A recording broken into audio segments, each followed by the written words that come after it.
warahmatullahi wabarakatuh. Nama saya Tita Triandi, Prodi Pendidikan Pancasila dan Kewarganegaraan, Universitas Buana Perjuangan Karawang. Mata kuliah Strategi Pembelajaran yang diampu oleh dosen Nadia Putri Sailendra MPD. Di sini saya akan menjelaskan tentang metode pembelajaran mind mapping.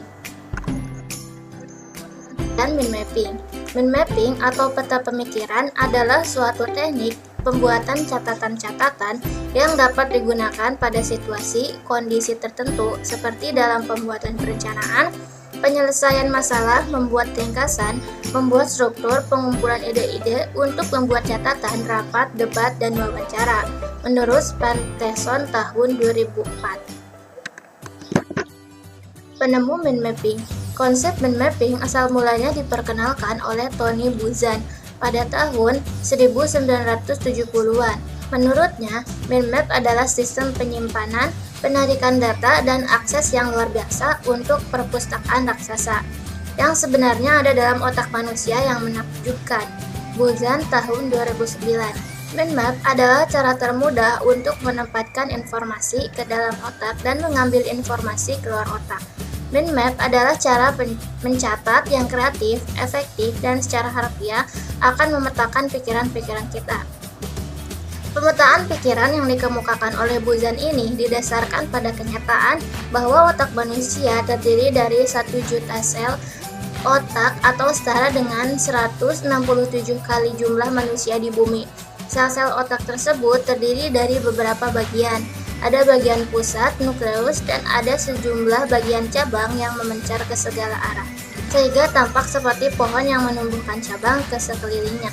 Buzan tahun 2009. Prinsip dan ciri mind mapping. Mind mapping menggunakan teknik penyaluran gagasan dengan menggunakan kata kunci bebas, simbol, gambar, dan menggambarkan secara kesatuan dengan menggunakan teknik pohon. Mind mapping ini didasarkan pada detail-detail dan suatu peta pikiran yang mudah diingat karena mengikuti pola pemikiran otak. Rose dan Malcolm menambahkan strategi visual ini mempunyai beberapa ciri, diantaranya sebagai berikut. 1. Mengingat melalui penglihatan, mengingat kata-kata dengan melihat, tetapi perlu waktu yang lebih lama untuk mengingat susunan atau urutan abjad jika tidak disebutkan awalnya. 2. Jika memberi atau menerima penjelasan arah, lebih suka memakai peta atau gambar.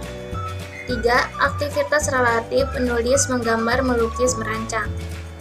4. Mempunyai ingatan visual yang bagus, di mana ketika kita ingat saat meninggalkan sesuatu dalam beberapa hari yang lalu. Rose, Malcolm tahun 2006. Langkah-langkah pembuatan mind mapping. Yang pertama, topik sentral, pokok atau fokus pikiran atau isu yang hendak dikembangkan dan diletakkan sebagai pohon. 2. Topik utama, level pikiran lapis kedua sebagai bagian dari topik sentral dan diletakkan sebagai cabang yang melingkari pohon. 3. Subtopik, level pikiran lapis ketiga sebagai bagian dari cabang dan diletakkan sebagai ranting, dan level pikiran lapis berikutnya. Prosedur penerapan strategi belajar mind mapping. Yang pertama, buatlah kelompok yang beranggotakan 4 orang. Kedua, siapkan kertas HVS A4. Ketiga, buat mind map sesuai dengan judul. Bisa menambahkan gambar, logo, simbol agar lebih menarik. 4. Siswa mempresentasikan mind map. Kelebihan dan kekurangan mind mapping. Dapat memusatkan pikiran. Anda tidak perlu berpikir untuk menangkap setiap kata yang dibicarakan. Sebaliknya, Anda dapat berkonsentrasi pada gagasannya. Meningkatkan pemahaman ketika membaca suatu tulisan atau laporan teknik. Peta pikiran akan meningkatkan pemahaman dan pemberian catatan tinjauan ulang yang sangat berarti nantinya. Menyenangkan. Imajinasi dan kreativitas Anda tidak terbatas dan hal itu menjadi pembuatan dan peninjauan ulang catatan lebih menyenangkan. Teknik dapat digunakan untuk mengorganisasikan ide-ide yang muncul di kepala Anda atau mengingat detail secara mudah. Sedangkan kekurangan model pembelajaran mind mapping yaitu hanya siswa yang aktif yang terlibat. Kemudian tidak sepenuhnya murid yang belajar, jumlah detail informasi tidak dapat dimasukkan. Terima kasih.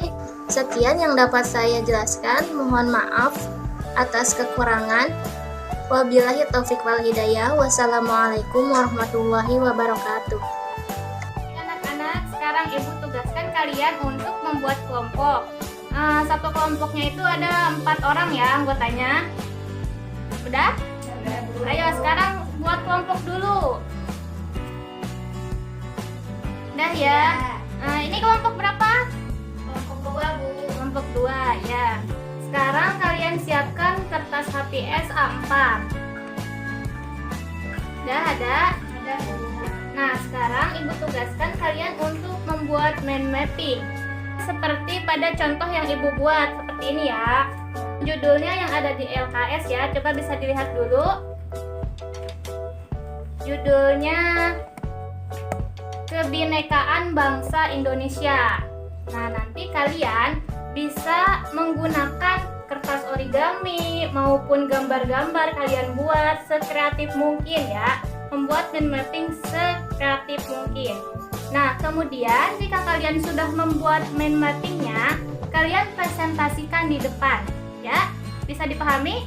Bisa, Bu. Baik, ada pertanyaan? Tidak. Siap. Oh ya anak-anak, waktunya udah hampir habis ya. Kita akan pulang. Nah, silakan kalian berkemas terlebih dahulu, bisa di PR-kan. Nanti kita bahas lagi di minggu depan. Baik, Bu. 1 minggu kemudian. Assalamualaikum warahmatullahi wabarakatuh. Waalaikumsalam warahmatullahi wabarakatuh. Bagaimana kabarnya anak-anak? Alhamdulillah baik, Bu. Oke, sebelum dimulai pembelajaran, mari kita berdoa terlebih dahulu. Untuk baca doa dipimpin oleh Eli ya. Baik teman-teman, sebelum kita belajar, alangkah baiknya kita berdoa terlebih dahulu. Baca doa mulai. Doa selesai. Baik, anak-anak kan ada tugas ya. Nah, bagaimana tugasnya? Udah dikerjakan? Sudah, Bu. Coba sekarang Ibu mau lihat. Kalian presentasikan di depan ya. Iya, Bu. Sekarang perwakilan kelompoknya silakan menuju ke depan untuk mempresentasikan hasil kerja kelompoknya. Ayo, silakan.